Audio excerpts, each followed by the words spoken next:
घाटशिला गालोडी टोठार बागुड़िया पंचायत कोड़ाझुर अतुरिन होड़ तेहेन जाहिर थान और माणघाटी अधिकारी इदी कते विरोध को सदर अका कोड़ाझुर अतुरिन आयमा होड़ तेहेन जमशेदपुर डीसी ऑफिस को सेटर लेन ताहें कना अतु होड़ डीसी ऑफिस सामारे तिंगु कते विरोध को सदर किया बाड़ाजों कथा कना जे जिला प्रशासन पाटा खन कोड़ाझुर अतुरे भारी वाहन प्रशिक्षण केंद्र बनाव रेना कुरुमुटु हुई कना ओना इदी कते हासा अधिकरण रेना कमी हो चला कना अतुरिन होड़ को लई किया जे जिला प्रशासन पाटा खन जहां गे विकास योजना धरातल रे बनाव लाहारे ग्राम सभा कोरा दरकार हुई कना मेनखान जिला प्रशासन पाटा खन ग्राम सभा दो बांग दोहो लेना जहां अतुरिन होड़ दो बाडाय गे बांग को बाडाय दाड़िया कना जे ओंडे चेक देना लगी तेहेन जहां विवाद सिरजवा कना ओना दो जिला प्रशासन चुपते सिरजवा कना हुई दाड़िया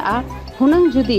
जिला प्रशासन पाटा खन जहाना ग्राम सभा हुई लेनखान जहां गे उपाय ओडोकुआ अतुरिन होड़ को ले जे जोर जबर ते दो जहाना कमी गे बांगले कोरा ओचुआ जिला प्रशासन योजना लगी ते एटा ओत हसाय दो पांते जोंगमा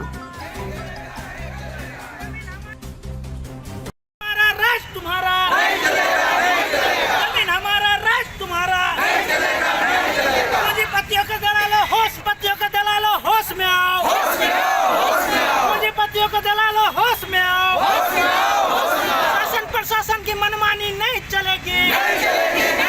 शासन प्रशासन की मनमानी नहीं चलेगी। ये कोते नोडे बीसी आकार में है कना कथा तो नवा कना कि बागुड़िया पंचायत रे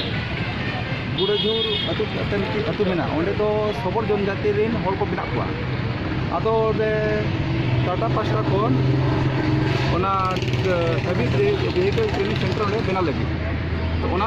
ले नोडे जोत ले है कना